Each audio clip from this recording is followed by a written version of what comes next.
Hi, I'm Johnny Smith, host of the Inquisitive Minds podcast. Join me while we interview all manner of interesting people from all walks of life. Some conspiracy, some cryptozoology, and just some things that are just plain interesting. Every week, I'll have someone with me who is an expert in their specific field. This is the Inquisitive Minds podcast.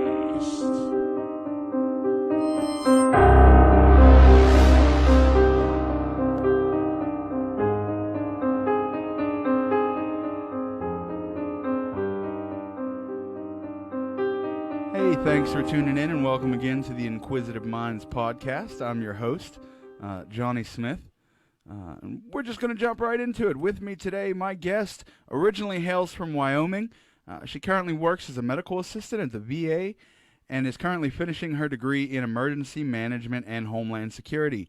She is a 10-year Navy veteran serving on 3 ships, the USS LaSalle, the USS Hewitt, and the USS Emory. Excuse me. S-Land A539? AS-39. AS-39. Yeah. See, my own writing baffles me. And worked as a damage controlman. Nichole Stevenson. Welcome to the podcast. Thank you. Go by Nichole Purvis. Nichole Purvis. Stevenson is my ex's name, and My apologies. that's quite all right. Nichole Purvis. What do you want to tell us about yourself, Nichole? Right. Welcome. So, like I said, I was in the Navy for 10 years. I joined the Navy out of Wyoming, obviously, to get the, can I swear? You could say as you wish. Get the fuck out of Wyoming and, see the Navy, see the ocean, because I'd never seen it, and there's a lot of it. I was in the Navy when the USS Cole was attacked. Well, before we get into that, what brought you to Pittsburgh? So my family is actually from Evans City in Mars. Okay. So I was actually born there, in the Butler Hospital. My dad worked in the oil fields, so we moved to Wyoming when I was 2. And then when I was in boot camp, my parents divorced, and my mom and siblings moved back to the Evans City, Mars area. Okay. So both sides of my family got off the boat from Germany and Scotland and settled in the same area.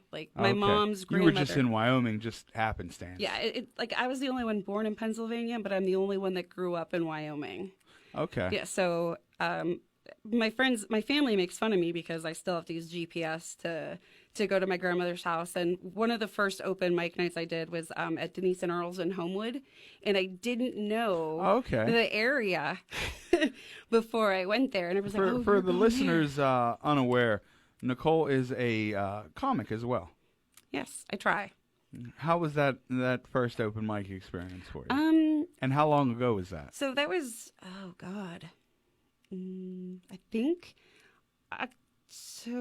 maybe September of last year. Okay. So that was my first open mic in Pittsburgh. I lived in Japan before I moved here. My ex was in the military, so I was a dependent. And there was an open mic night on the base, and I ended up being the only one that signed up. And this is 2014, so I got 15 minutes. Oh. Yeah. So for me, whenever I'm the funniest that I've ever been, I can't remember shit afterwards. Just, but it went really, really well to the point where Women's History Month, they would have me, they had me as a speaker because also as a veteran, and they held it in the chapel. Sounds nice. So they kept reminding me that I couldn't swear in the chapel. Speak freely here. So, now we're going to be talking about the bombing of the USS Cole today. From what you told me, it was orchestrated by Yemen. The Yemeni government was definitely involved. There was a lot of oversight by the Clinton administration that was there's just a lot of iffy things about it. And knowing what I know about the Navy and what goes into play before any ship enters any port, the Yemeni government, there were people that were involved. I have a lot of terms, the military loves acronyms, and there's certain, I have a list of what I wanted to go over and kind of explain what a damage controlman is. Okay, I'm gonna let you get started here, but just before that, I went over some very basic bones details just to keep myself somewhat alert of what we're going to be talking about, and listeners. The bombing was reportedly a suicide attack by Al-Qaeda. Yes. The USS Cole was a guided missile destroyer. This happened on October 12th, 2000, so not that long ago. No. It was in Yemen's Aden Harbor. Aden. The pronunciation gets me. 17 killed, 39 were injured. It was supposed to be a routine fuel stop, and in 2007, a judge ruled the Sudanese government responsible. Yes. And also, before I go further, thank you for your service. Oh, thank you.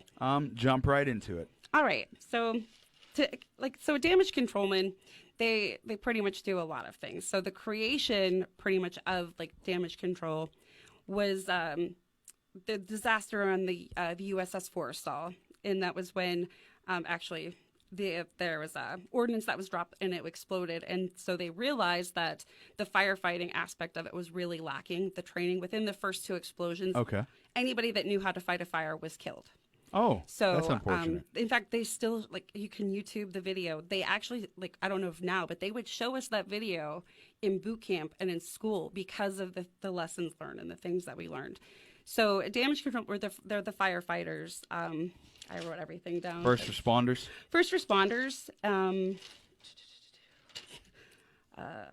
So if a Navy ship is attacked, they're the first guys that are coming out, assess the situation, trying things, get under control. Everybody has to know how to fight a fire on a ship because there's nowhere to go. So now, is that everybody in the Navy on the ship or everybody on the ship? Everybody actually has to know the basics of firefighting. Like my ex-husband was military police. He was K-9 handler. So he never went aboard a ship unless he was a drug handler looking for drugs. But basic requirements for you to advance, you have to know the fire, like the basic firefighting. I'm probably procedures. Oversimplifying this quite a bit, but I feel like without any training, I kind of know the basics of firefighting. Like, that's a pretty big fire over there. Yep. We're going to take this water source and just start putting it on there. Well, it also depends on the different class of fires. So again, one of the issues with the USS Forrestal is that there's this agent that they use. It's AFFF, aqueous film forming foam. So what it does is it puts a blanket over the fuel, which prevents the vapors from mixing and from rising and mixing with the heat. And creating like the uninhibited chemical chain reaction that could come into a fire. And it's also, because of the water, it's a cooling agent. So it combats the fire on two different aspects. Because if you want to eliminate a fire, you want to take one of the things out of the equation. So it's like a peppermint patty. Exactly. Okay. So there's the different classifications of fires: Alpha, Bravo, Charlie, and Delta. So Alpha fires are anything that's going to leave an ember or an ash. So paper, people, wood. Bravo fires are going to be like your fuel, your accelerants. Charlie fires are electrical fires. Usually, this is me because I'm a perfectionist and training was my bread and butter. Delta fires, they would tell you, oh, it's going to be aircraft and stuff, and you jettison. Actually, the technical definition of a class Delta fire is anything that requires special procedures in order to extinguish it. And usually when it comes to aircraft, you are going to jettison it overboard. Going to be honest. Saying a lot of stuff I don't know, but you sound like you know how you're saying it, so we're going to keep moving on. It's easier for like I said, I did a lot of training. I actually created curriculum that specifically was for like the basic implementing of the basic firefighting procedures. The last command I was at, so I trained over 1,400 personnel. I wrote tests. I broke it down. Like, keep it simple, stupid. Okay. So that's what I'm trying to do here. That's why I tried to break down. So acronyms. what years were you serving? From what year to what year? I served from 1997 to 2007. Okay, so. Where were you during, what did I say, October? October 2000. Where were you? So I was on board the USS LaSalle, which was home ported in Gaeta, Italy. Okay. So like I told you previously, in an ironic twist of fate, the USS LaSalle, which, so the different classifications of ship, it had originally been what we call an LPD. Which meant it was one of those ones like the stern gate would come down and would drive off Marines, because the Navy is the Marines Uber. Marine stands for my ass rides and Navy equipment. I heard I've heard tell about Navy and Marine men. So, but it was converted to a command ship. So what it meant is it was an admiral, the admiral's command ship. Like, it did a lot of secrets depending on where it was, depended on its mission. So when the USS Stark was attacked in the 80s, it was actually in the Persian Gulf, and Iraq actually fired missiles at it. The LaSalle was the command ship for Fifth Fleet, which is the area of responsibility where the Cole was at the time. And then it became Sixth Fleet's command ship. So it was just an ironic twist of fate. So I was home ported in Gaeta, Italy. I actually remember coming into work like the next day. The time difference is kind of iffy. And security measures were like, we weren't used to, especially being in our home port, the things that were going on. Like there were extra guards at the gate. So obviously it was a terrorist attack. Oh, yeah. And you said you were in Italy, so you were quite a ways away. What was it like from the perspective of someone currently serving that there is a terrorist attack happening? From now? What was it like? Time? Yes, what was it like at the time? How were not only procedurally and things you were going through, how did you feel as an individual? As an individual, it was scary. One of the reasons it did affect us is because we were forward deployed and we were overseas. Mm-hmm. So we weren't, and granted it was Italy, but there was still, if you think about it, like it was so new then. Like there were the attacks in Beirut and, in Kolbar or whatever, in the 80s and then in 1996. But those were like onshore commands, and then the Oklahoma City bombing, and obviously the Twin Towers in 1993.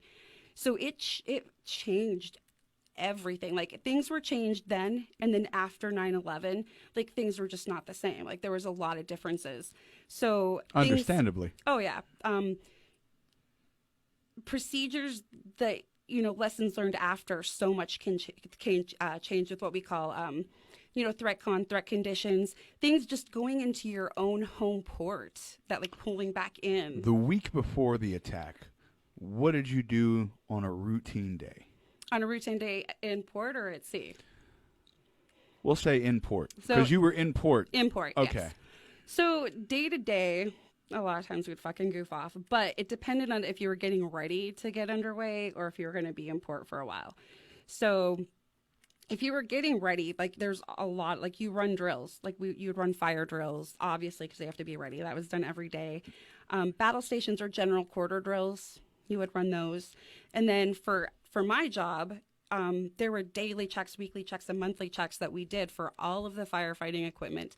And then your fixed firefighting systems, there were checks that you would do. So you do that throughout your day.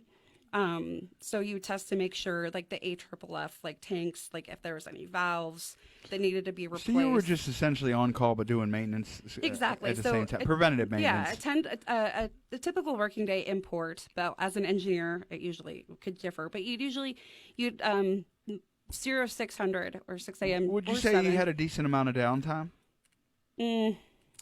It depended. Like I said, being an engineering department, and that first ship was a steam-powered ship. Okay. So it would come and go. So well, during the atmosphere, pre attack, how was it? Was it a jovial time? Was it? We have to do this, but we can relax. Force protect. Like again, I remember doing drill. Like we never expected to be in a port or at pier side to be attacked. Like at sea, you thought you were more vulnerable. Like there could be attacks that way, and we also assumed that the facilities in port, like your support activities, like those would be more of a target. I remember when we would train for any terrorist acts, we'd always assumed that they would try to get on board the ship. Like we didn't think that it would happen the way it did. What I was getting to is the week after. How did your job change? The week after. Yeah, what was different? Because a moment can change everything. Exactly. So like there was more training. Obviously, we wanted to on threat condition, like your threat condition levels, and then like for my job specifically, it was still the same. When it came to what we did to keep the watertight integrity. Like there's like if it did happen, so this is pretty hard to describe. So the contingencies in place, is that what you're referring to? Contingencies, sorry. So there's certain compartmentation, like I don't know if you like when you watch movies about the Navy or about ships, you know, they have the metal door with the lip, and like you can see like what we call them dogs. So those doors are watertight and airtight. So you obviously the more like you had certain, like when we were in port, even in home port, there we called it yoke or zebra. Like that meant more spaces. Like a lot of times, like you'd have certain hatches that would be up all the time just because of accessibility. Well, after that, there were fewer of them open. Like you were there were inspections to make sure that So more by the book. More by the book. Or I'm going to go off on a limb and say people who have served will understand and appreciate the lingo so much more. That's so true. I mean, even though there's the differences in the branches, there's certain things that you automatically know. This is kind of off topic, but if one of the most realistic scenes about what it's like to be in any branch of the military, The Dirty Dozen. I've never seen that movie. Oh my gosh. So there's a scene where they need Donald Sutherland to pretend to be a general because they heard that some general was coming to the base. So they want them to inspect like their entire, what would they call it, like unit or whatever. This is me pretending I know who Donald Sutherland is. We'll keep going. God. Okay. So they want him to pretend to be. And he, like, so what you don't realize is that whole company that's been standing there, and they're in their dress uniform, and they're standing there. They've been there probably since 5 a.m. in the morning, because the lower rank you are, the earlier you have to be somewhere, in their dress uniform. So you're in parade rest until like somebody of high rank comes by, and they're always late, like an hour, and like somebody will come, and all of a sudden you're like, oh, it's them, and you're at attention, but it's not them. But what pisses you off more is that this general, this person or admiral, who's like super, like their rank is unbelievable. They look like a fucking soup sandwich. Their hair is out of rags. Their fucking uniform is like never correct. They're like wearing white socks with their shoes, and you don't ever do that. How dare they? Exactly. But they're coming through, and they're making sure that everything you have is perfect. I know from a Navy standpoint, you're having inspections every day leading up to that to make sure everything is squared away. Controversial opinion here. And it's like 5 minutes. They walk through, they ask you stupid questions, and then they're done. And so that, like, that right there resonates, like all branches of the service, like that right there. That sounds like a big pet peeve. Oh, it is. I'm glad you got that out. It seemed like you need to get that off your chest. I do. This is the stance I'm going to go with. My favorite movie with involving people of the armed service, Operation Dumbo Drop. I vaguely remember that. Is that with Robert Downey Jr.? I don't think so. I think it's with Danny Glover and I'm thinking of the wrong movie. Dennis Leary. Oh, yeah. It's all about doing something with an elephant that they shouldn't be doing. They shouldn't be doing. And who amongst us doesn't have a story that we've done something with an elephant we shouldn't be doing? Well, that's enough about ex-girlfriends. We're going to keep it going. Yeah. Actually, when it comes to damage control, the movie Down Periscope, and it's brief. Like when they're whatever it is, it's leaky. The water is coming on board, and they need to prevent the leak. So what they use is it's called a Jubilee patch. So that's pretty accurate. However, it's never going to stop the water completely. I think it's going to make it maybe 60%, 40%. So it's going to slow it down. So it's a temporary thing, obviously, until you can get somewhere to repair it. But that's one thing. It's like, oh, hey, that right there is something that we would use, because it's not just firefighting that we do. It's anything like when you obviously something ruptures the hole, like the 60 by 40 foot hole that was blown into the side of the coal. When it comes to like ruptures and stuff, like we say, you either put something in or put something over it to plug it up. And because I did this so long, I can still tell you the type of wood, sorry, that they would use because of how it would expand and everything. So it's Douglas fir, yellow pine. Like I said, everybody has to know how to do that. And because the Cole's crew was so well trained, that's really why it's still in the fleet. That if it would have had a fire on top of that, I really believe it would have sunk. It would not be in the fleet still. So the damage they took and the casualties they took that day were far lower than they could have been. No, the fact that this ship is still saved. Like there's this thing, it's called the 10 Commandments of Damage Control, and the first one is never give up the ship. Never. Okay. And what they did, That was my high school motto. Don't give up the ship. don't give up the ship. Yeah. So that's really goes tantamount to their training and the people that were there. Coincidentally, that's why I don't drink. I get drunk and get loose, and I just give up the ship every time. Loose, Woo! loose lips sink ships. Absolutely. Yep. So, tell me about. You said it was oversights There was, by the Yemen government. by the Clinton administration. There was Okay. a lot of things that. Let's get into this. Yeah. So technically, I'm going to give some history going back. The attacks leading up to that they should have paid attention to was the attacks in Beirut and Kobar. The one was the Marine barracks, and the other it was buildings, and it was truck bombs leading up to that was similar to the bomb that was used in the little from ship. what I understand, it was like a canoe that came up with explosives. It was or like something? they called a little skiff. Okay. Yeah, and so there's a lot. Again, the people are always asking, why did they let it get that close? What was going on? So there's a couple of, like I said, there's certain things that go on when a ship, anytime a vessel enters a port, that you're actually going to request beforehand, which again, the Yemeni government and the fueling company was like a private owned company, but to know how they could get close to us, to a ship, that's where it comes into play, because there's, again, like I said, there's this thing called OPSEC, operational security, and as somebody in the military, it's like ship's movement, where we're going to go, where we're going to be, how long we're going to be there. My stepdad called me the daughter of darkness for a long time because I was always calling in the middle of the night because of the time difference. I can't tell you where I am.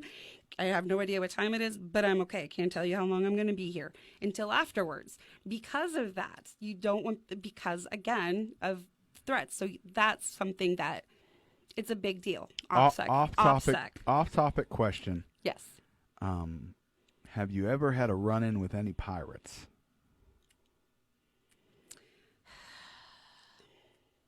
The juvenile kid in me is gonna be only butt pirates, but no. Okay, no pirates. No. That's unfortunate. But in the same hand, when I still think of pirates, I still think of them with long sabers and things of that nature, peg legs. I don't think of the pirates now that got I think of VeggieTales, the pirates that don't do anything. Stomach worms and AK-47s. And that's actually one thing that the guys that I worked with, as a female engineer, there was very few of us, but we would be our supervisor would ask these questions. It was oh, what's this? Who did this? I'm oh, your peg-legged sister. That was just, I still say that to people when they ask something. I'm oh, your peg-legged sister. I will say, people that have served, it's obviously a bond, like a brotherhood. And from an outsider's perspective, not serving, I have plenty of friends that have served, and you guys are just weird in a different way. Yeah. Remember that time I shoved my orange up my ass? What? How was that a good time? I actually, we were bored. We'd been underway for a while, and a guy I worked with, his nickname was Pig. Supposedly he was fat as a kid, but whatever. So he had stuffed pigs on his, what we call rack, on his bed. He had stuffed pigs? Stuffed pigs. Like plush? Like plush pigs. Okay. So I make it as a female engineer, my roving watch, you check the ACs, you check the reefers, you check to make things sure I always check the reefers. I know. Most in the hot water heaters, the majority of my roving watch was in male living areas. And so as a female, when you go into a male living area, you have to go, oh, female on deck. So I was very innocent when I joined the Navy. I didn't have my first date or kiss till I was 18. I was 21 when I had my first boyfriend. So I was scarred. So his rack, what we did is we kidnapped his stuffed pigs, and then I wrote him a ransom letter in lipstick. I still remember it. It was, Dear Pig, if you want to see your beloved pigs, leave $100 million at the designated spot. Any involvement with the military police. And this is your 18, 19? 19. We will forgive you for that terrible joke. So then, and remember, there was no digital cameras, that type of thing. So back in my day. I know, man, my day. I hid these pigs in different areas, in compromising positions took pictures and then developed them and would give them to him. It's like a scavenger. For you kids ransom listening, area. there used to be photos that would have roll You have to that you would have develop to it. take to the store and get it developed. Now, sometimes when I was younger, it took a few days, but then we got real fancy when they had 1 hour photos. Yep. Just a quick history lesson. We're keeping the kids involved. So that's America's tax dollars at work. Like, you know, and to be an effective firefighter, most are pyros, we would go through our flammable liquid locker and be like, how flammable is this? And we would set shit on fire. I am going to be completely honest. I don't know how the fuck we got here. Neither do I. And where we're at. Okay. Let's try and wrangle it back. Back in. Bring it back the in. Clinton administration fucked up.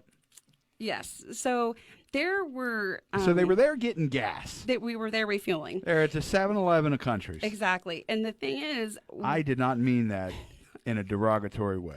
But it's funny. So, like, you know, ships refuel at sea all the time type of thing. And so there were other places that they could have refueled at. And but prior to 1998... Djibouti on the Horn of Africa, I know, was where the Navy would refuel. But because of what was going on in Somalia and everything, they kind of thought that would be more dangerous, despite You Yemen. don't want to go down and mess with problems with Djibouti. No, you don't. A couple weeks ago, there was a rash in Djibouti because I wear jeans all the time, and I work in a very hot environment. So Djibouti was sore for a few days. Djibouti ass, swamp ass. Apparently, just needed to air it out. That's You know? all. Quick fix. Gotta let it breathe. My mom screams, "You gotta put Vaseline on it, honey. It'll heal it up in 2 days." Mom, I'd prefer not to put Vaseline down there. No, Now, do you see what happens when I get off topic? we had a saying. It was called Bohica. Bend over, here it comes again, and there was no lube. So, despite the fact that they had been warned that Yemen was a hotbed for a terrorist activity at the time, that they were hoping to You know what? Where improve relations. exactly is Yemen located in relation? I'm not really sure. It's somewhere. Okay. I know. Like a Sudan. Like again, I'm not really sure because by that time we didn't go there anymore. I know it's somewhere in that area, just not sure where. It looks to be near the Gulf of Aden, where I just said, and the map I looked up only showed me the country. Yeah. Oh, it's on the southern tip of Saudi Arabia, just to the right of Ethiopia and Djibouti, which, fun fact, that's spelled with a D first. Yes, it is, and the capital of Djibouti is Djibouti. Djibouti. That's fascinating. So My buddy, and I know he listens to this, we're going to shout out to Eli. Just his team, his favorite team, is the Pittsburgh. So just shout out to him. Djibouti. You're not alone, brother. Djibouti. No. So they were trying to... They were warned about going there because it was a hotbed of potential terrorist activity. Terrorist activity. Now, where do they get this information from? Did they know it was going to be from Al-Qaeda specifically, or did they just know it was potentially dangerous? It was potentially dangerous. I believe there was other terrorist groups there, not necessarily just Al-Qaeda. One of the oversights is that there was the lack of human intelligence, and there was a lot of chatter that people weren't listening to. There was actually, prior to the Cole, there was there was attack that they tried on the USS Sullivans that was there refueling that was unsuccessful. It was so overloaded with explosives that it sunk. That's what I've heard. That. Yeah, and so we didn't know about it. I Which think till after. is a hilariously cartoonish failure for a terrorist. Exactly. You load up, we'll just say for comedic effect, there was a canoe. You load it with too much explosives. You're thinking it's going to be a great day. You're going to death to Americans. You send it out, and it floats. It's kind of like the equivalent of premature ejaculation. All right, we'll go with that. Yeah. We'll go with that. I think it's going to be a great day. Well, it was think still a before you great. It start. was still a great day. It was a great day. You know, that's the thing. For People one don't, person. People don't realize that about premature ejaculation. Look, it's still a good day. One of us came already. Look, I figured it out for myself. You can do the same for you. I still had fun. If you want to be disappointed again in the future, you know my number. That's exactly what Al Qaeda thought. Okay, Yeah, fair enough. Because they recovered it. I and want to say reused. the times they didn't disappoint outweighed their failures. True. You know, because Yeah. we have gotten some foul effects from their handiwork. Yes, we have. And like I said, there's things you can look back to now, but there was a lot of, again, it's similar with 9/11, agencies not communicating with each other as well. You know what? I listen to a lot of podcasts, other podcasts, true crime, and that's been a problem throughout the history of this country, was just general agencies not communicating with each other. You know, back in the 20s, you rob a bank in this state, boom, pop over the line, I'm safe in the next state. It's like Ted Bundy. Yeah, they just didn't communicate with each other. Yep. You'll have profiles, you'll have suspect lists, nothing. Nothing. People go free, they murder more people. Sorry, I'm getting off on a Nope. rant. So yeah, there was that oversight as well, and it's just, in fact, one of the things I looked at, up to what was the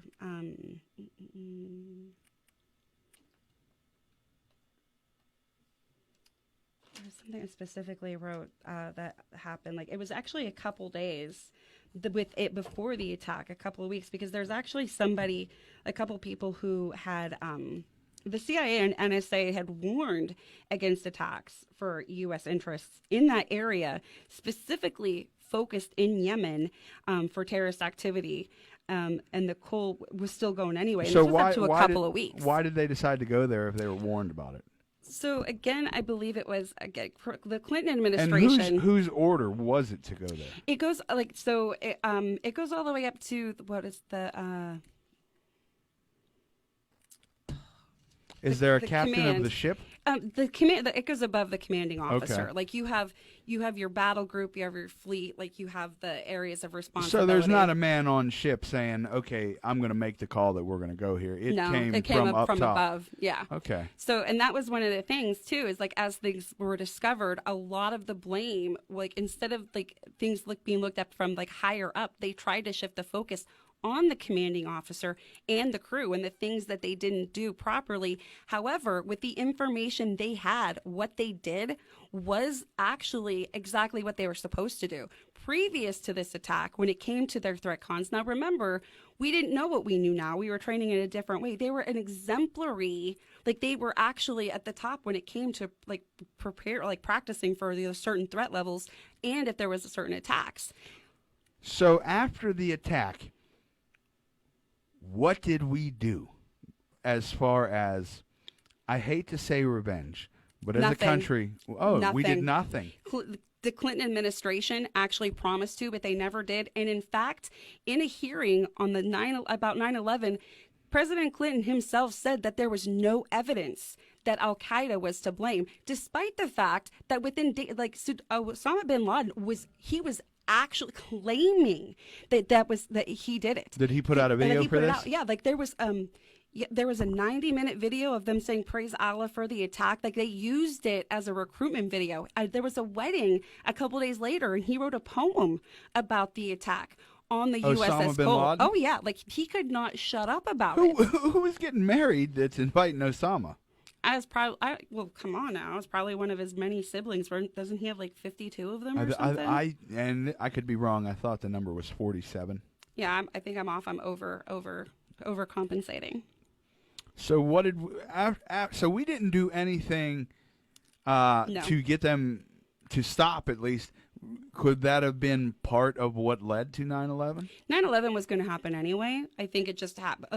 They call the Cole the precursor to 9/11. And Okay. I think the fact that they were able to be so successful and they saw those weaknesses that it happened when it did. It was going to happen. Maybe it wouldn't have happened when it did, but that definitely gave them, like the balls to do it. In fact, one of the things that they talk about is they didn't after the Sullivans, like I said, they didn't, like, they heard some chatter. They didn't follow up on it.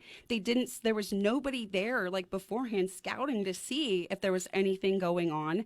Because they're obviously, we know that they do dry runs. However, one of the things they did do, it was, instead of being pier side, because of safety issues, they had it like next to what they called a dolphin, and it was like an area like where they could actually refuel, but it wasn't at the pier.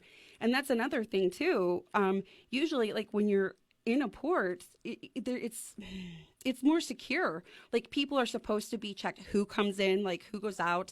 You're not allowed to carry weapons certain spots because of that. And so again, there are certain things that a ship needs and does before it pulls into port. It's what you call sea and anchor detail. There's things that they do up, you have your lookouts to make sure nothing's coming towards you. Like that's the deck department. You have the officer of the watch manning, like certain high-ranking people have to be on the bridge. Down in the engine room, you're checking your rudders, you're doing all these things. You within 3 miles of a shore, you can't pump any of your sanitation overboard. You're holding it on station. Within 12 miles of a shore, you hold all your trash. So that affects your list and your balance. So this was obviously an attack that shook the country. Well, no, it didn't shake it like it should have. In fact, because we were going up for re-election and they were trying to get Gore elected, and Clinton was so adamant about having he was so effective on bringing the peace, stabilizing things in the Middle East. They actually didn't report about it because they were afraid, basically with 9/11, that people would it could just bring about that it could happen again, and you didn't want to Yeah, because I'm going to be honest, before you had brought this up to me, I've never heard of it. They call it the forgotten attack. I've never heard of it. Yeah. Now, it also, because here I like to focus on the story, but I also like to focus on the person. And I'd like to ask you, where were you stationed? And what was the general response when 9/11 happened? I was actually on the USS Emery's Land, which is a repair ship. So there used to be it's called a subtender. Back in the day, they would usually only fix submarines. You had battle tenders, destroyer tenders, but there's only 2 repair ships left in the Navy. Okay. So we were in Gaeta to do repairs on the USS LaSalle, which was my first ship. We had just pulled in to port because the time difference is 6 hours. Where is Gaeta? Gaeta, Italy is in between Rome and Naples. Yeah, gorgeous area. So we had just pulled in, and we'd actually, because we were repairing them, we were hooked up our power to them so we could do certain things. And it was I want to say it's 6 hours ahead, so it was almost 4 o'clock. And all of a sudden, we had to go and what we call muster. You had to meet in your work areas. And we had Site TV where the CO and everybody could talk to us. And they're that was the first plane had just hit. And then as he was talking, the second plane hit. So we, like I said, it could take an hour or 2, sometimes longer to get set up. Both ships were underway within 45 minutes. Oh, wow. And so, yeah. And so then nobody knew what was going on. We were actually at sea because, you have the different threat conditions. You have Alpha, Bravo, Charlie, Delta. And Delta, if you're at home where everything's shut down, you're not supposed to leave. And at ships, you stay at sea because you don't know what's safe. So what did you guys do from there? You just went out to sea? We went out to sea. We trained. We tried to obviously know I remember I could only email my one cousin because his was the only email I could remember. And again, at certain times, the second ship I was on, and this was pre 9/11, we were in the Gulf because we were doing a Western Pacific cruise. And this is when Clinton, we had the embassy bombings in Tanzania and Kenya, and he just haphazardly shot missiles into the Middle East. And we were in the Gulf and did not know that that's what was going on. All of a sudden, the Air Force's network TV, the ship was only showing one movie on repeat, and it was almost famous. No emails were coming in. None could go out. All information. In fact, one of the guys I worked with, his dad had written him a letter and was talking about it. And we're in the Gulf, and we didn't even know that's what was going on. Right on. Well, with the compartmentalization. Exactly. You're not going to know everything. So So it's stuff like that. Like you're trying to figure out where you're going to go. Obviously, the intel's going. We're trying to figure out our mission, because even if a ship is attacked, it depends on, like, you still have your mission. So where did you guys go from there? We stayed at sea, and then we went back to Guy Ada to like help, whatever with the LaSalle and do what we needed to do.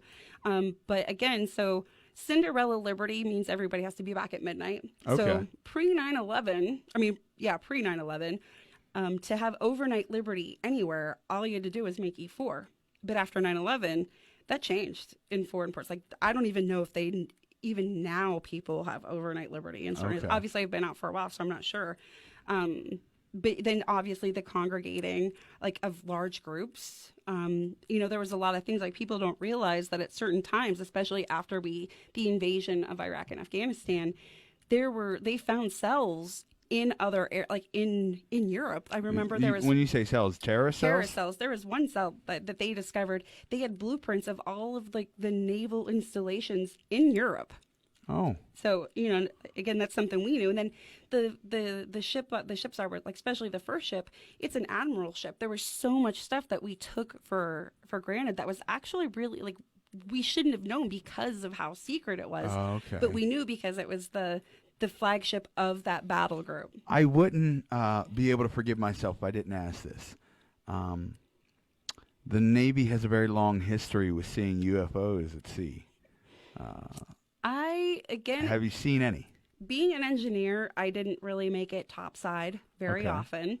I can say I didn't see any of that UFOs. I mean, growing up in Wyoming, like, the clear skies, there was some weird shit. Obviously, the most famous Navy man I can think of is William Cooper. Behold a Pale Horse. Yes. Guy wrote about seeing UFOs in the Navy. That's rather disappointing. I mean, you have your own experience. Obviously, I would have been so happy if you'd have been like, oh yeah, we used to see UFOs all the time. A lot of haunted shit and ghosts on ships, but I did not see a UFO while I was in the Navy. You cannot skip over that last part. Can you repeat that again for me? Definitely haunted, like, places, especially the older ships. Like, my first ship, the USS LaSalle, like I said, it was on scene when it was one of the first ships on scene when the USS Stark was hit, and they did carry dead bodies back, So did you witness any paranormal activity then? When you say it was haunted, is it haunted because people said it was haunted? No. Or is it because you saw something? I saw and felt, like, and there's a lot of feelings and stuff. Like, there were certain spaces that I didn't realize till later nobody liked going in. So there was one area, it was Shaft Alley, and obviously the shaft of the ship goes through it. So you have starboard, which is the right, port is left.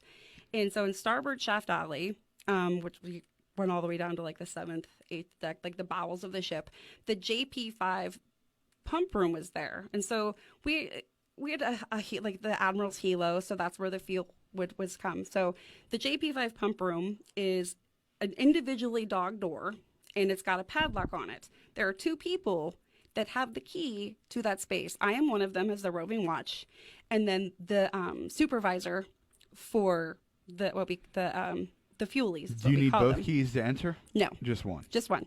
So there's, like, certain watches, like the balls to 4 watch is midnight to 4. So it's like 2 a.m. I have to go in that space, and you have to make sure that it's locked. And there's all this other stupid shit they make you do. So I'm down there, and, like, there was always a weird feeling down there anyway. Somebody had died there, they suffocated, type of thing. Like, way before I was there, like, there were signs everywhere about not closing the hatches. Keep breathing. Okay, so I'm down there. I'm the only one down there. There's 2 people who have a key. That door, the dogs start popping up, and there's a pounding from the other side. And no one's down. No one's there. I never went down in that space again. I told people I don't go down there. Okay. Yeah. That's fair enough. Freaked you out enough to not further investigate. Exactly. Okay. You got it. You know what? This is our bread and butter here. You got any more paranormal experiences? I do. Because the thing is, once you have one, it almost seems like it's not exclusive anymore. No. My ex used to tell me that not every place we lived was haunted. But you feel otherwise. There, like, certain, like, weird shit happens. Okay. So again, the USS LaSalle, like I said, the watch standing, you'd have to check the reefers. And so the reefers were on the 7th deck, and what I would do is I'd go all the way down, check the equipment, and make my way up, and then check the temperatures on the chill boxes and the freezers. So there was, again, weird stuff would happen, and I heard whistling, and the guy's like, "Oh, it's the equipment." I'm like, "There's a difference between equipment and whistling a fucking tune." Okay. So the dry store good for like the cooks was also down there, and even in port, you'd go down there sometimes, and it would like we were on like we had been at sea, and like shit was everywhere.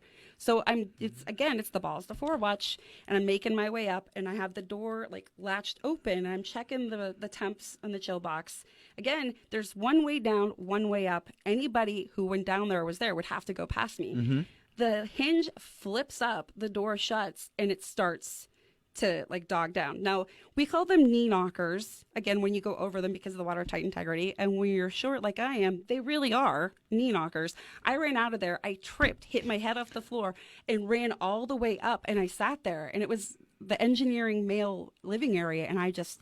And one of the guys was like, "Perv," because everybody called me Perv. "What's up?" And I'm like, I didn't have to say anything. He's like, "Yeah, I know what I know." Because That's we funny. all...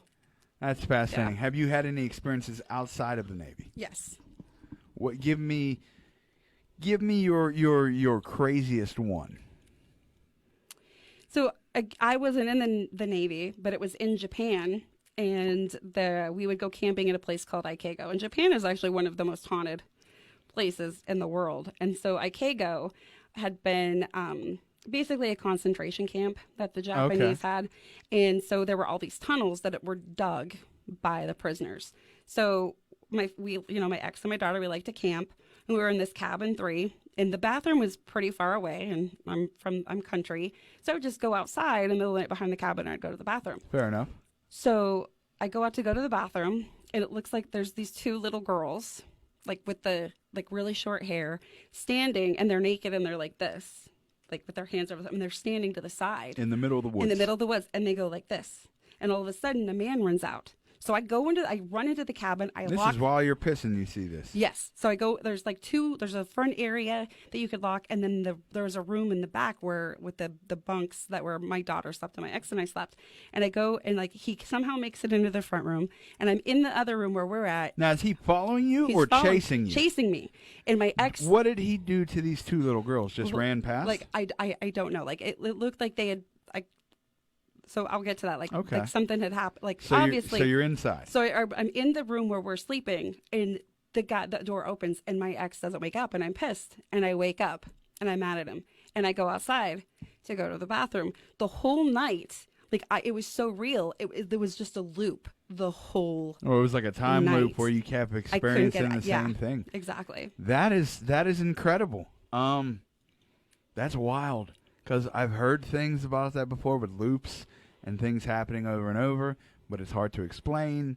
Yeah. You know, it's one of those things you can't prove, but if you say you experienced it, who am I to tell you no you didn't? Exactly.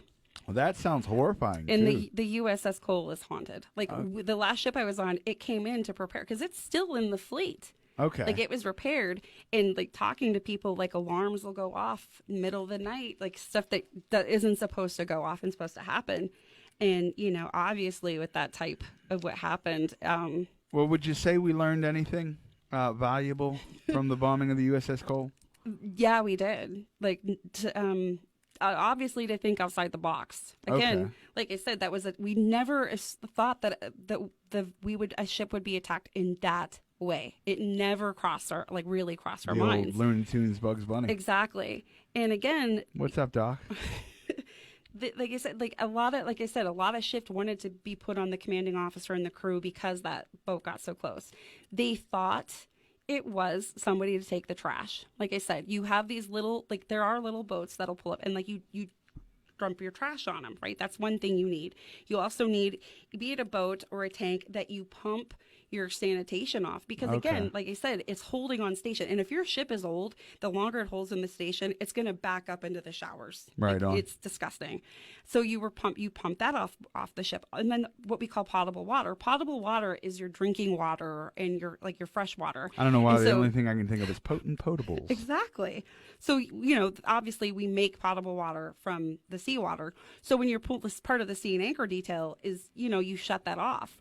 So you replenish while you're in port. Like on top of refueling, all of this is going on. So that little skiff coming close, you know, obviously that's pretty much what they thought it was. Something simple like that. Exactly. And so after that, again, whenever a ship pulls into any port, and we don't refuel in Yemen, obviously, we try to do it at sea, but it can be really expensive. So you wanted to have different areas where you could go, because after the Cold War and obviously after Desert Storm, your deployments are longer. You're being extended. More ships are in the area, so it comes down to numbers. So even when you pull back into your home port, there's NCIS there. They actually the dog, explosive dogs. They actually go. They check because you have the pilots that help guide you. You have EOD. You have divers in the water checking everything, because of that wasn't done beforehand. Before we pulled in, because we thought we were going to be okay. Even though so much that the higher ups knew was not conveyed to the commanding officer. They thought the precautions that they had in place was appropriate, and that's what the whole joint they underestimated. Commission. There's if you read the joint commission, and they're obviously, the commanding officer should have done this. He didn't do this.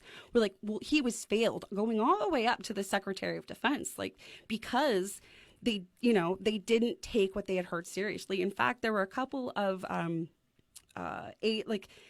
intel aides that they resigned because the blame was being shifted, because that was because they didn't want to ruin their careers. And like I said, I feel like I've heard this before. They were trying to deflect everything onto the commanding officer and the crew. And like I said, the Clinton administration was very adamant about that. They really had a part, because he wanted his legacy. They wanted Gore to be elected, and they tried to shift that. Like I said, I don't want I try to go moderate when it comes to politics, but there's so much that should have been done and could have been done that was overlooked, and because there wasn't any, people weren't talking to each other, lack of communication, and so much that was done wrong.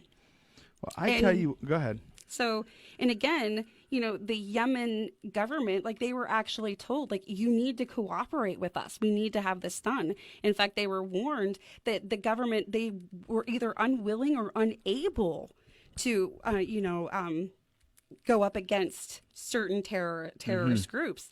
And that was one of the questions. And then, in fact, it wasn't until last year that the overall, the mastermind behind the Cole attack, he was actually killed in a missile strike. Oh, just last year. Just last year. So him and 14 other prisoners were in a Yemen prison, and they escaped. Coincidentally, the day before one of the trials was supposed to happen because of the USS Cole, which was postponed indefinitely. Now they escaped by a 150-yard tunnel underneath the prison that they dug, and co-conspirators on the outside dug, that somehow, went unnoticed. More undersight. Exactly. Oversight. No sight. Whatever. So there was lack of cooperation on their behalf as well. There was no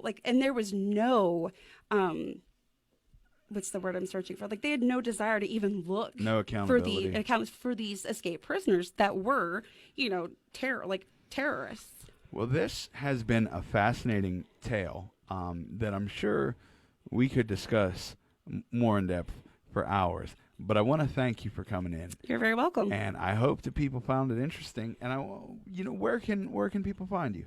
The VA hospital in Pittsburgh, University Drive. Do you have social media handles you want to give out? I do. So on Facebook, I'm Nichole Purvis Stevenson. And then, am I really on Instagram? I'm SNichole66, Nichole with an H.